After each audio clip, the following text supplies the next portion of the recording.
Hello, everybody. Welcome to the spectacular world of Scholars Empire.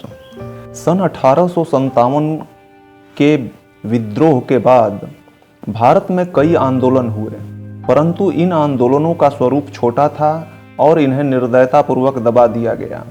राष्ट्रीय आंदोलन की यात्रा हम शुरू कर रहे हैं कांग्रेस के जन्म से। हम इस यात्रा में देखेंगे कि कांग्रेस का जन्म कहाँ, कब, क्यों और कैसे हुआ।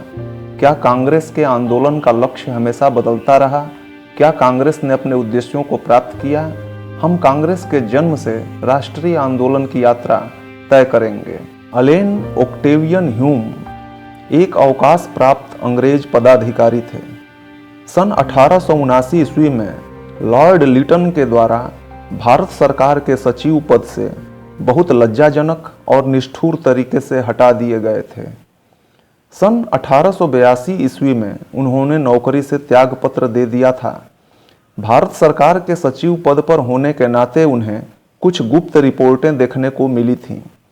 उससे यह पता चलता था कि ब्रिटिश साम्राज्य का भाग्य डांवाडोल है और किसी भी समय छोटे से बादल का कोई टुकड़ा जिसकी तरफ किसी का ध्यान नहीं जा रहा है, बढ़कर वह सारे देश पर छा सकता है और अराजकता तथा विनाश की वर्षा कर सकता है।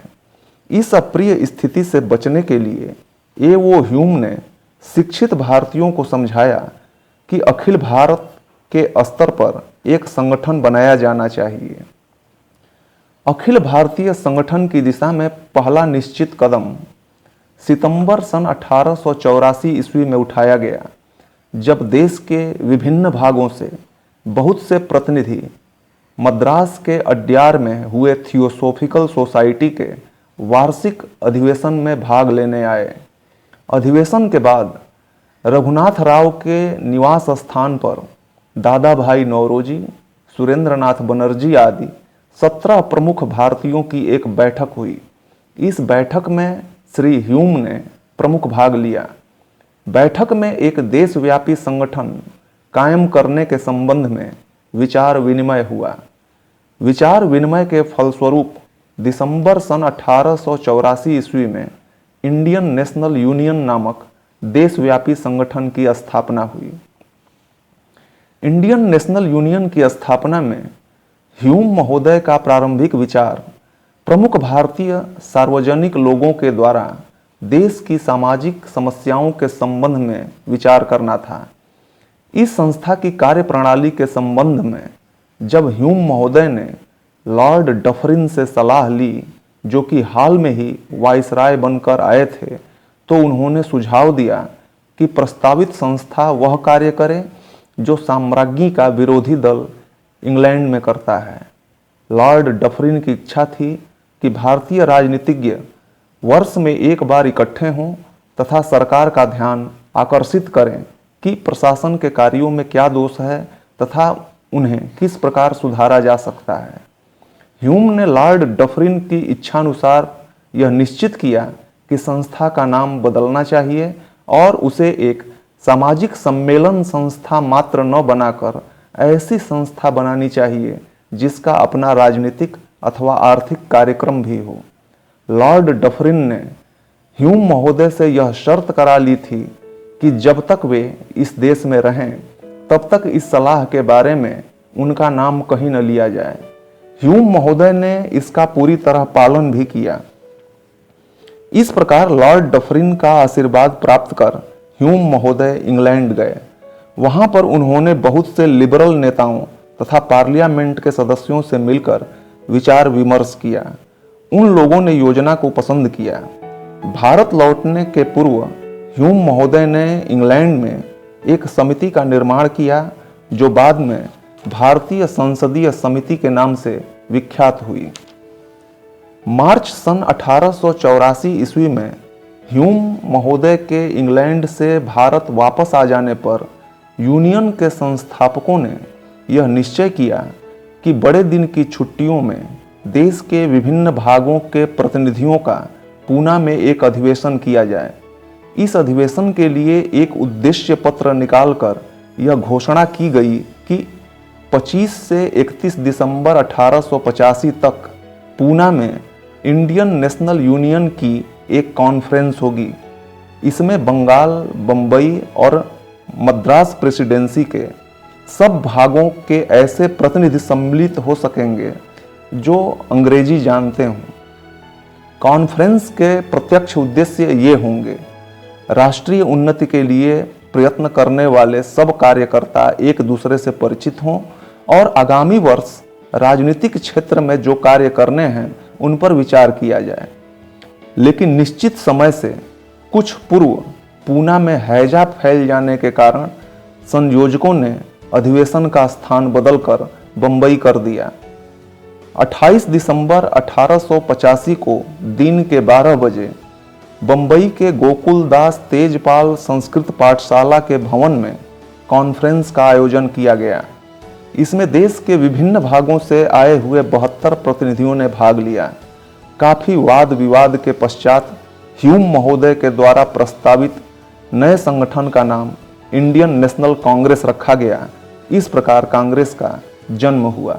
कांग्रेस की स्थापना के समय ह्यूम महोदय ने अपने एक मित्र सर ऑकलैंड कॉल्विन को बताया था कि उन्होंने यह योजना अपने ही कर्मों के फलस्वरूप उत्पन्न एक प्रबल और बढ़ती हुई शक्ति के निष्कासन के लिए सुरक्षा नली यानी सेफ्टी वाल्व के उद्देश्य से बनाई थी। ह्यूम महोदय की इस विचारधारा की पुष्टि लाला लाजपत राय के कथन से भी होती है। उन्होंने अपनी पुस्तक यंग इंडिया में लिखा है कि कांग्रेस की स्थापना का मुख्य उद्देश्य अंग्रेजी साम्राज्य को खतरे से बचाना था, भारत की राजनीतिक स्वतंत्रता के लिए प्रयत्न करना नहीं। ब्रिटिश साम्राज्य का हित प्रमुख था, भारत का गौण, और यह कोई नहीं कह सकता कि कांग्रेस ने इस उद्देश्य का पालन नहीं किया। निस्संदेह कांग्रेस की स्थापना का मूल उद्देश्य ब्रिटिश साम्राज्य की रक्षा करना था। ह्यूम महोदय यह भली भांति समझते थे कि ब्रिटिश शासन के विरुद्ध भारतीयों में असंतोष की प्रबल भावना विद्यमान है और वह कभी भी 1857 की क्रांति की भांति सशस्त्र क्रांति का रूप ले सकती है। इसके अतिरिक्त उन्हें कुछ ऐसे पत्र भी मिले थे जिनमें व्यक्तियों की हत्या, सरकारी बैंकों को लूटने, बाजारों में तोड़ फोड़ करने आदि षड्यंत्रों का वर्णन था। फलतः वह ऐसे माध्यम की खोज में थे जिससे भारतीयों की क्रांतिकारी भावना को वैधानिक प्रवाह में परिणित किया जा सके। इस संबंध में सर विलियम बेडर बर्न ने लिखा है कि ह्यूम महोदय ने यह योजना क्रांति का भय दूर करने तथा भारत के राष्ट्रीय उत्साह को भंग करने के उद्देश्य से बनाई थी।